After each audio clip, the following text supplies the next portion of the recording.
Hi, hello. Welcome to the first of a conversation series with Fab After 50 called Midlife, Real Life, where we're going to talk all things midlife, fabulous over 50.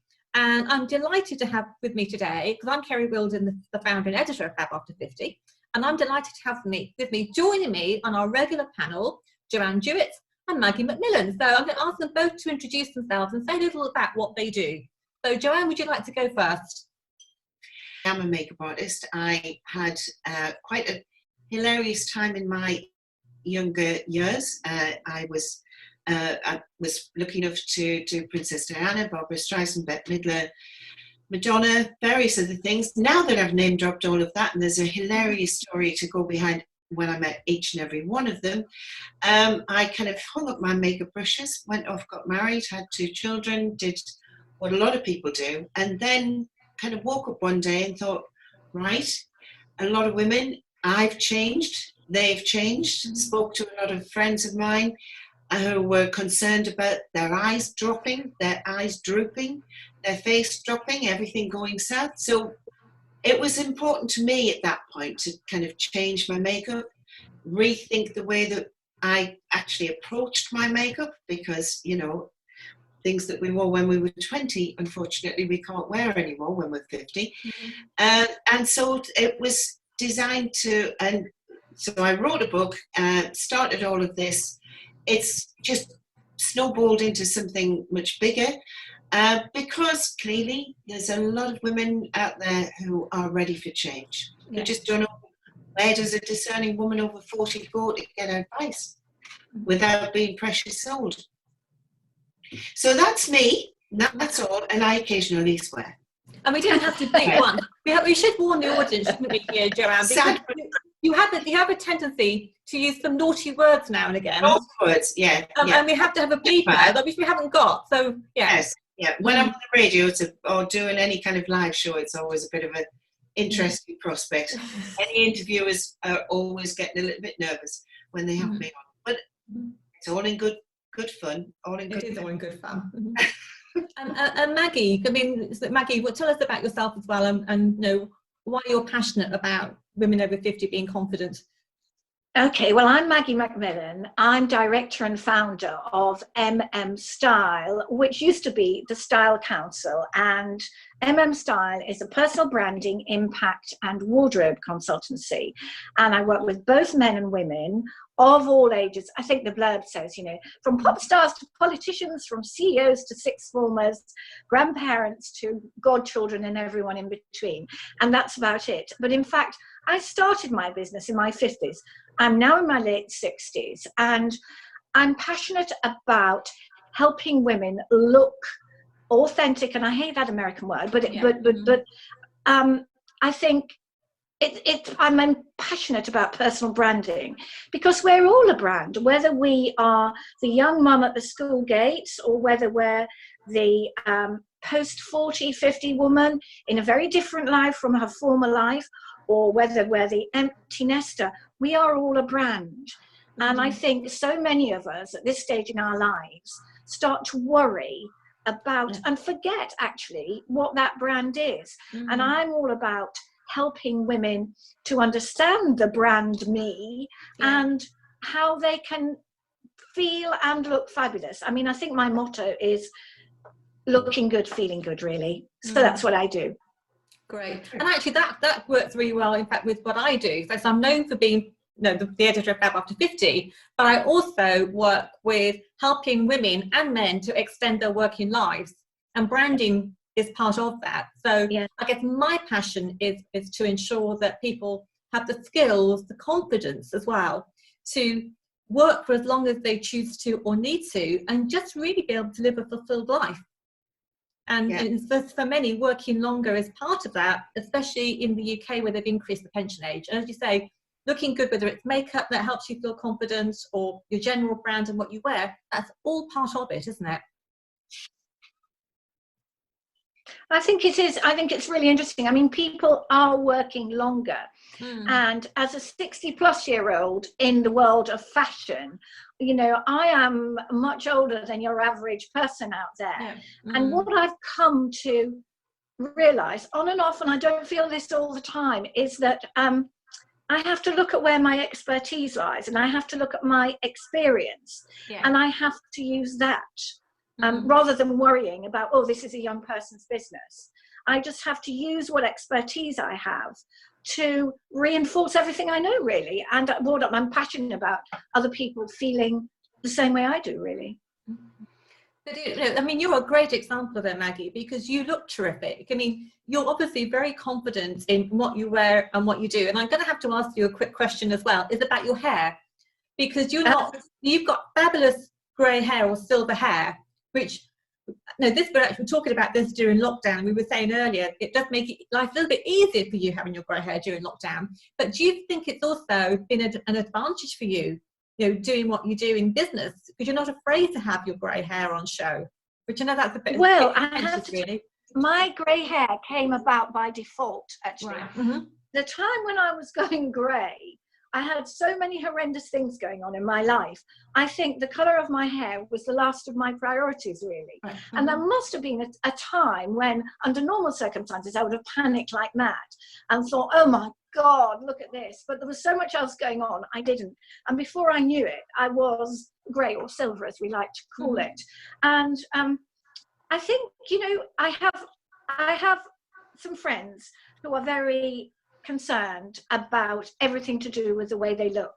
And one of them, about 4 or 5 years ago, came into a restaurant in London and she said, oh, Maggie, you've got to get some highlights in that hair. I walked in the door and I thought, who's that grey woman in the corner? Oh, it's awful. And I actually stuck it out, and now everyone loves my hair, and my hair has become my trademark. Yeah. Which is, it's beautiful. Thank you. So when somebody goes grey, because obviously our hair does change, doesn't it, Jo, when we get older. So we say with Maggie or anybody else that has their hair go grey, would they then presumably have to change their makeup as well, wouldn't they?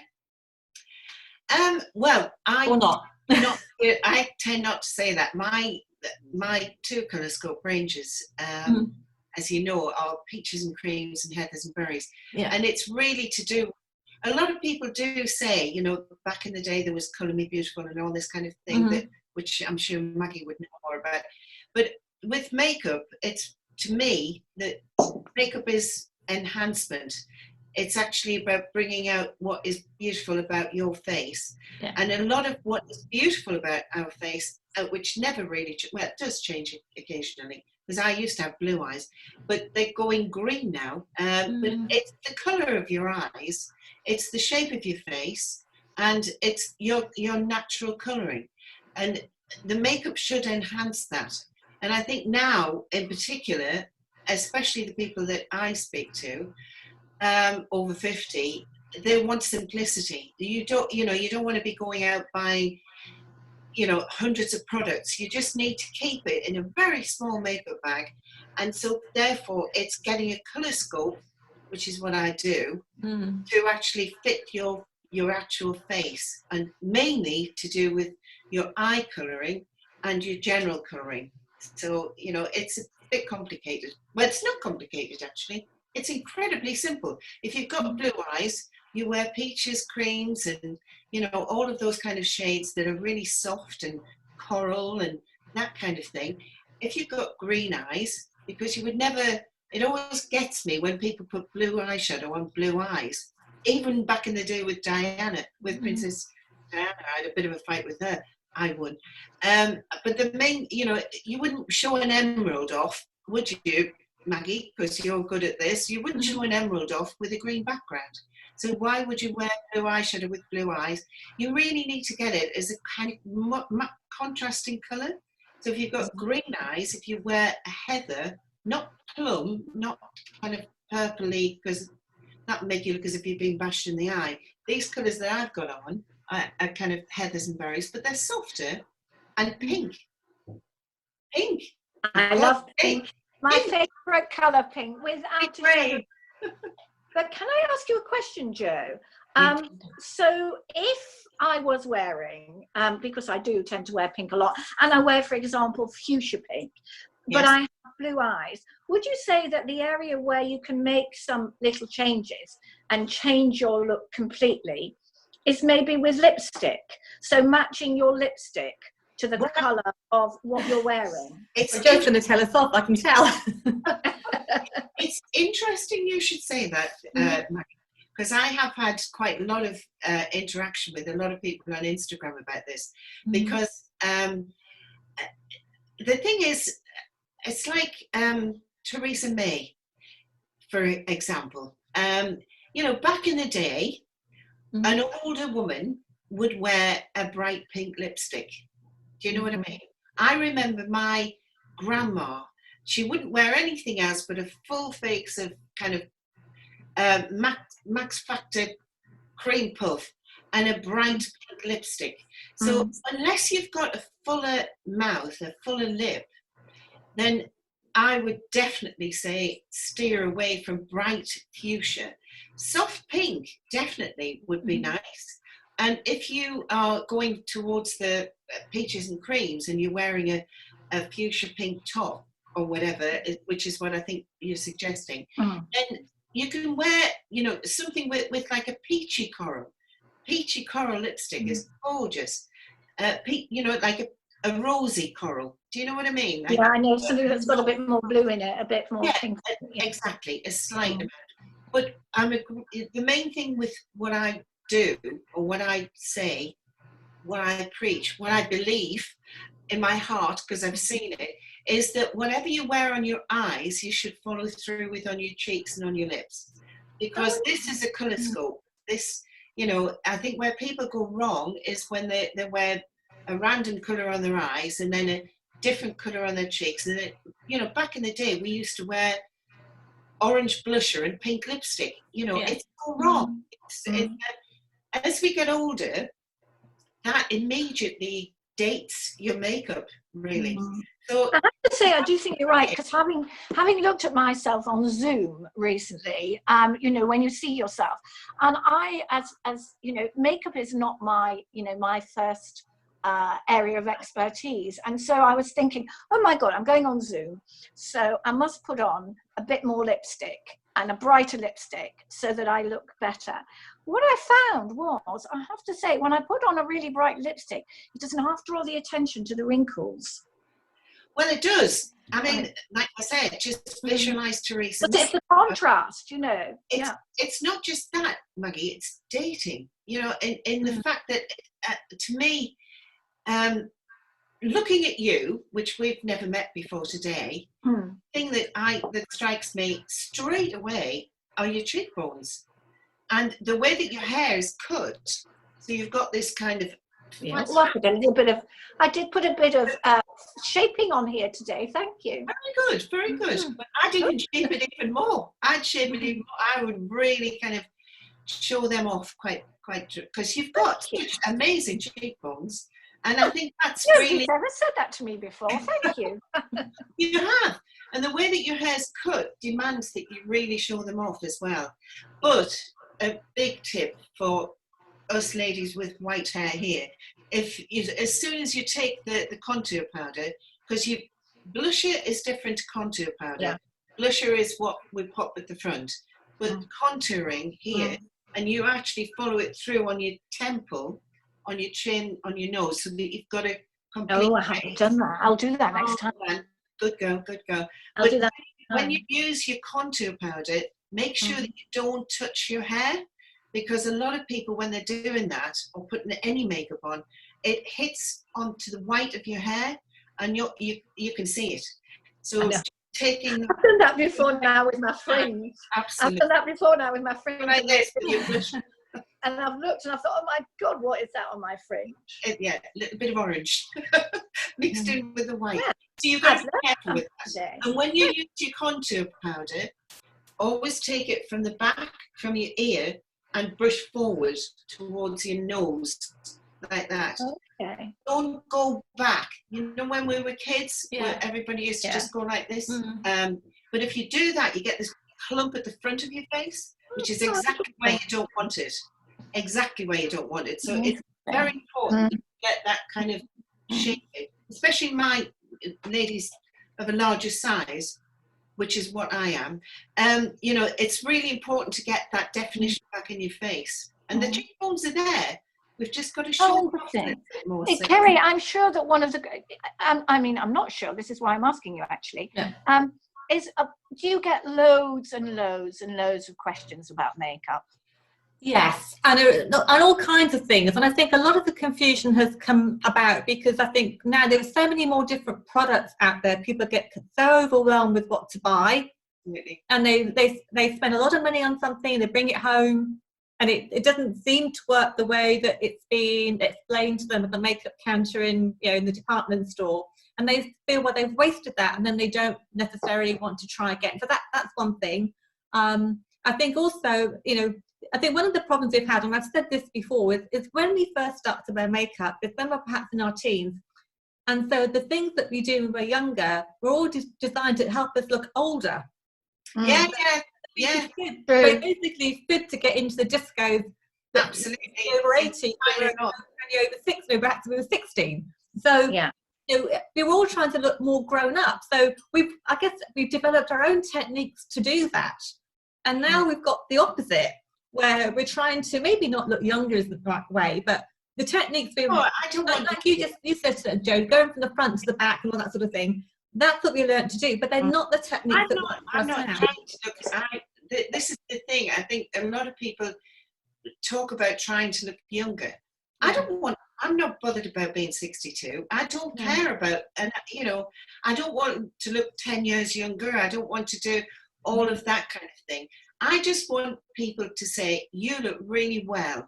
Yeah. And to me, if your makeup walks in the door before you do, you've done it wrong. I think but going back to what you said a moment ago, Maggie, which is a really good point. The thing is that when you spend money on makeup, it's the only product or the only thing that you're ever going to buy. At least if you're buying clothes, you can try them on beforehand. With makeup, once you get that, whatever it is, you put the sponge applicator in, you put whatever in, you can't take it back. Or some people will now take it back, but very few. And realistically, you're not going to be bothered, really. You're not going to be bothered to take it back anyway. So if you calculate what you've spent on makeup and skincare over the years that has been wrong for you, or just as completely, and is in the back of your drawer, so consequently you get this big, huge amount of makeup, and you keep looking at it thinking, I can't buy any more. But the best thing is to just spring clean, get rid, and give it to somebody you hate, or give it to somebody that might be able to, if it's really bad for you, and start again. And I genuinely believe that we need to downsize all our products, not have so much, but have the right ones. I think I'm more guilty. Sorry, Kerry, you carry on. I was going to say, but do you think, because I know as we're talking here, we're in lockdown, and do you think the circumstances that we're in now are going to make us all feel we should downsize in lots of areas of our life, not just makeup, but other things as well? Yeah, I think, but also, I think, let's be dead honest about this. The cosmetic industry is a demon. And for many years, they have absolutely screwed us over with all, really hitting on our insecurities, kind of highlighting what's wrong with you instead of what's right. So consequently, many women are walking around feeling absolutely wretched. And so they'll go and buy that miracle product, but it's absolute bollocks because it doesn't work. There are certain things that will improve your skin. We were talking a moment ago. You can do a lot of things just yourself, just naturally. Make one of those, potions that we were just talking about with olive oil, porridge oats, a little bit of manuka honey and a little bit of sugar. Mix it up. Use an old towel, cut it up, dry it on the washing line, and use that as a cleansing mask. The thing is that, but also whatever you're buying now, especially makeup and skincare or hair care or whatever, Maggie, you're the same. I think we're going to demand a lot more for our money, and I think rightly so, because and especially when don't be taken away by all the marketing ploys and the rubbish that people tell you. you know, the new spring colours and the, you know, I mean, it's just absolute. It's to me, it's obscene, and I get very angry about it. We You can tell. I think as far as lockdown's Sorry. as far as lockdown's concerned, I think there are two angles for me. Yes, because I've been doing a lot of sorting out, I have been scaling down both skincare and makeup, but also in terms of my skincare, I have had a bit more time, you know, to be a little bit more rigorous. You know, I did one of those things on my feet where you put your feet in these boots with a potion on for an hour, and then within 3 or 4 days you look like a lizard sloughing its skin. It's quite revolting, but in fact my feet look better than they've ever looked. So I think it's a sort of two-edged sword. I'm taking more interest and being a little bit more rigorous, particularly about my skincare. I do an Instagram video every day, so that makes me put makeup on. But I think I'm being a bit more rigorous about my skincare, but I have certainly detoxed my products. But I think in terms of a skincare regime, we're always looking for something. I'm looking for something with as few products as possible, because I get all this stuff and then I read, well, you put on this serum and then you put on this thing and then you put on this thing.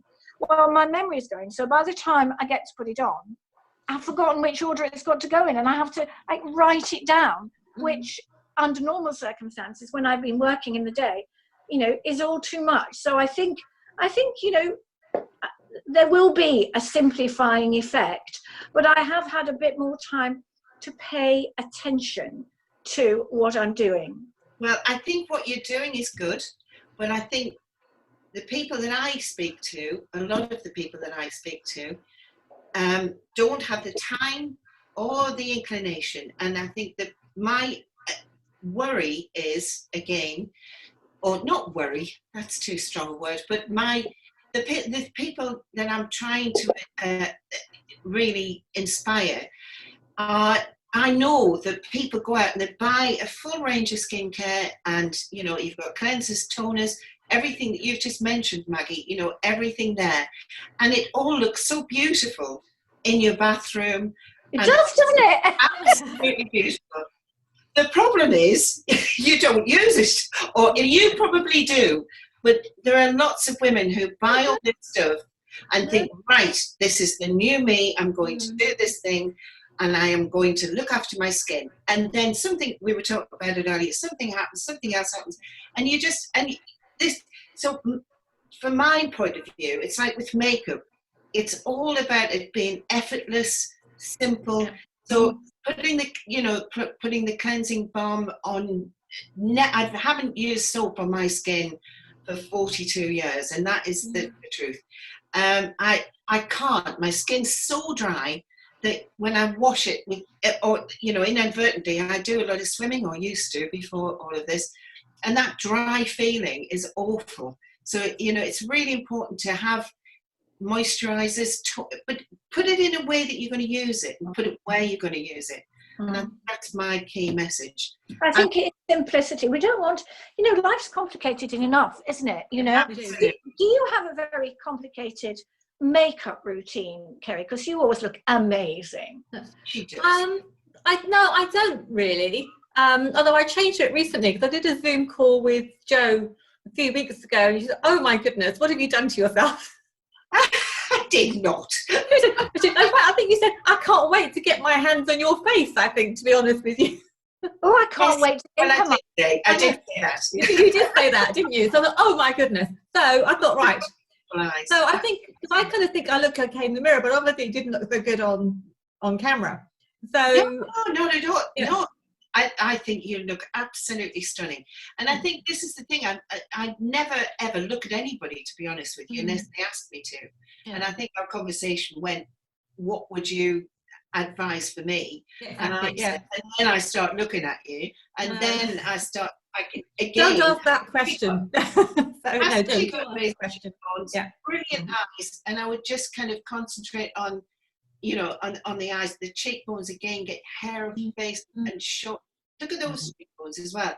And you've got the most beautiful forehead. So you know, when you look at a face, you've got to kind of dissect it up. Right. That sounds awful.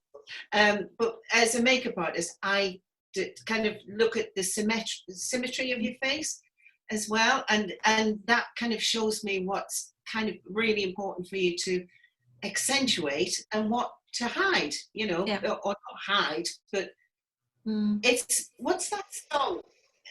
Accentuate the positive and accentuate the positive. I don't know anymore. Eliminate the negative and whatever in between.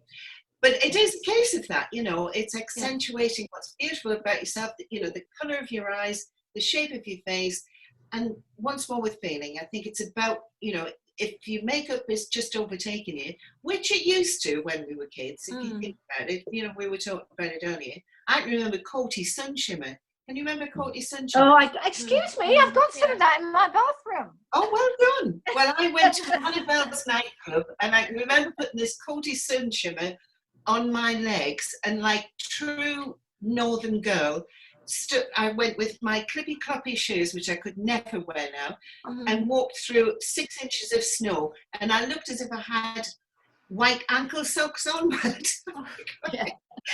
Oh god. So you know, we've all been back in the day, so it's a case of just reinventing, really. But I just add, I don't have that Coty Sun Shimmer that I had when I haven't kept it all these years. It is a new It's a new tube. I'm pleased to hear it. You do know it's got a life.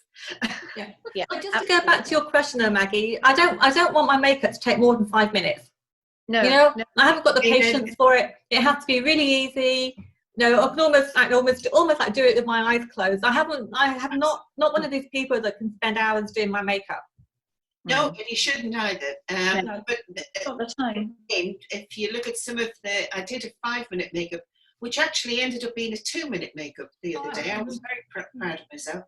And it was just literally using 2 products, which was a bronzer, which you can use the bronzer into the center of your eye as well. It's this bit to give this bit of your eye definition when you've got kind of hooded lids, which I've got, you know, you need to make that part sink in. So you can use a brush and just use a bronzer, as long as you pop it into the center there, use it to shape your face, put a little bit on your lips and a bit of lip gloss. That's it. All done. I'm going to try that tomorrow. Kerry, you asked us to bring our hero product. I did ask you to bring a hero product, yes. So what have you brought? Are you going to go first then, Maggie? Shall I go? You go first then, okay. Well, my hero product that's been this, especially during lockdown, is this Caudalie Eau de Raisin, and it's a great water spray. And, you know, when it's been really hot, you just give it a spritz. I put it in the fridge, and it really is moisturizing. I really do like the Caudalie products. I used to have a home in southwest France, and I've been to their spa on the Rothschild estate, and I've had a bath in mushed up grape water, and a lot of their products contain grape essence. But you know, it's interesting, somebody said that this is a staple, that something like 3/4 of women under, and they said 60, so that was very generous of them, under 60 in the fashion industry, I don't know how they came to do this test, but they did say, have one of these on their desk. And I just find it so refreshing. And because it has these, it's very good for sensitive skins, and it's 100% grape water, and it's preservative free, fragrance free, no need to blot after spraying against animal testing.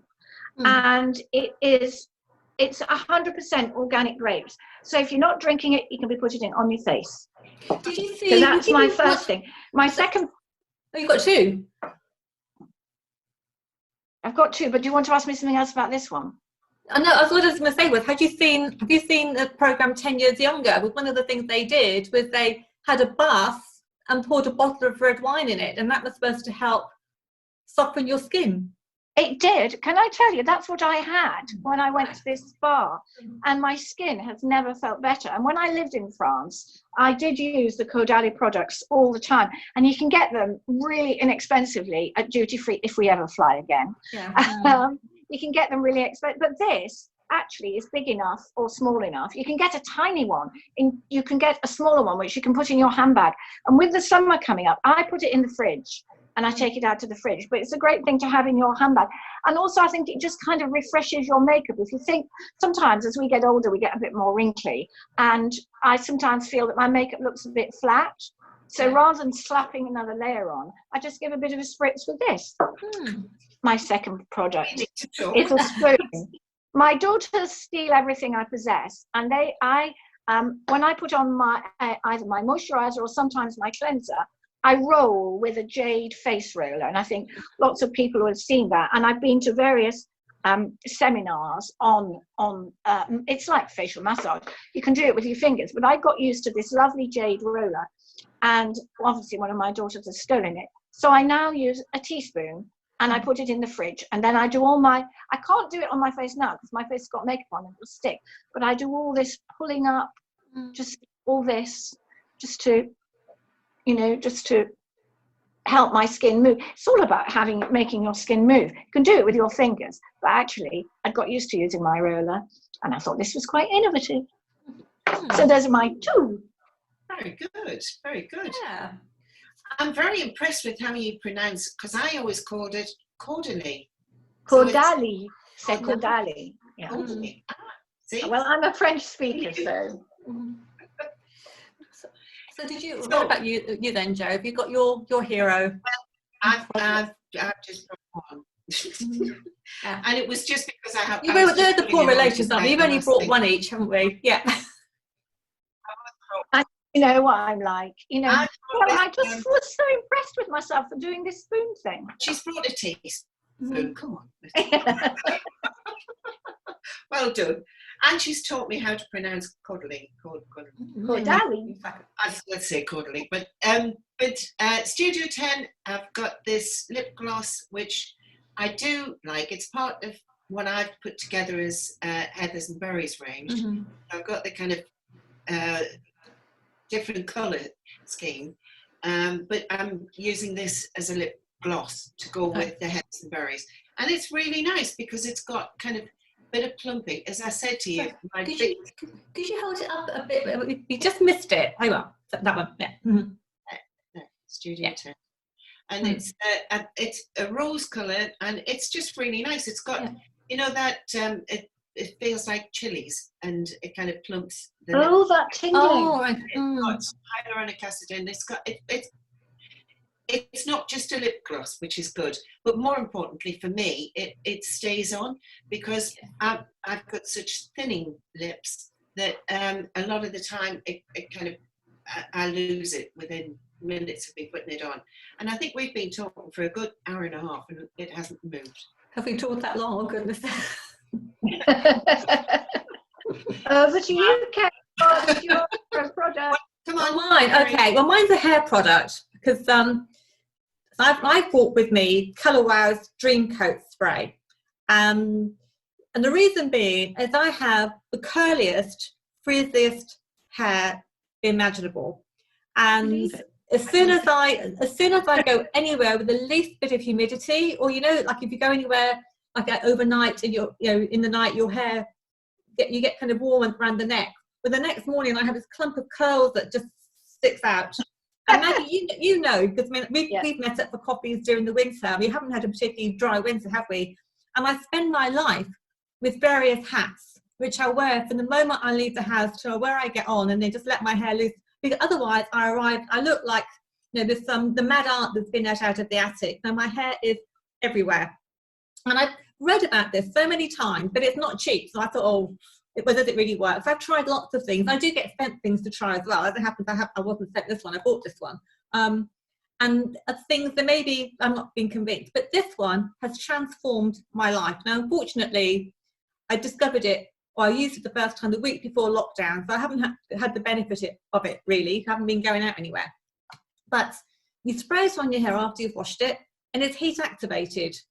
And somehow it just seems to, as I say, coat your hair. And it lasts 3 to 4 shampoos, so you don't have to use it every time. So I guess that kind of reduces the expense of it. It's £25, which I think is quite expensive for a blow dry lotion. But you just, so you towel dry your hair. And what I have found is that, you know, I can have a soak in the bath and my hair doesn't go curly. I wake up in the morning, and whereas before I'd have to wash my hair because I wouldn't be able to comb it. That's how curly and matted it gets overnight. I can just get up, put my fingers through my hair, and I don't need to wash it as often. It has totally transformed my life completely. And I know it sounds, with everything that's going on in the world, you know, it's a bit shallow to be worried about your hair.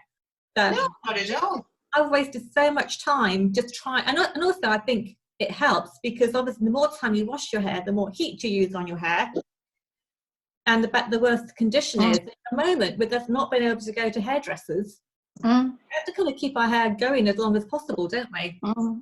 Yeah, I had my hairdresser on my Instagram Live yesterday, and she said a great tip is to rinse your hair in diluted apple cider vinegar, because we build up all the products on our hair, and it will really, if you do that sort of regularly, it'll give your hair shine. I suppose we're all looking for bits and pieces we can do at home in this lockdown, aren't we, really? We are, yeah.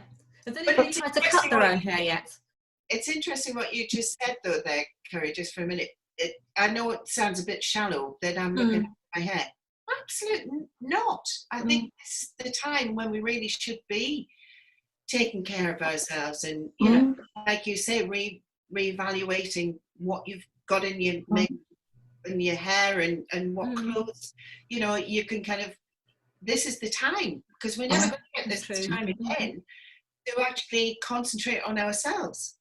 In the words of the famous makeup and skincare person, Trish McEvoy, we are all at the University of Self at the moment. And I think it's about, if it makes us feel better and it makes us feel good, for goodness sake, let's get on and do it.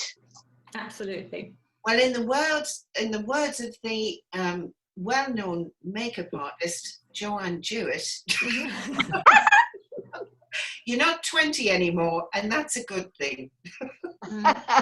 Your lines are what makes your face interesting, and think of Helen Mirren, Jerry Hall. Beauty has nothing to do with age, and I think that's my message. Because thank you. That's a great message. Do you think that's a great message to kind of end our show on today, and then look forward to next time?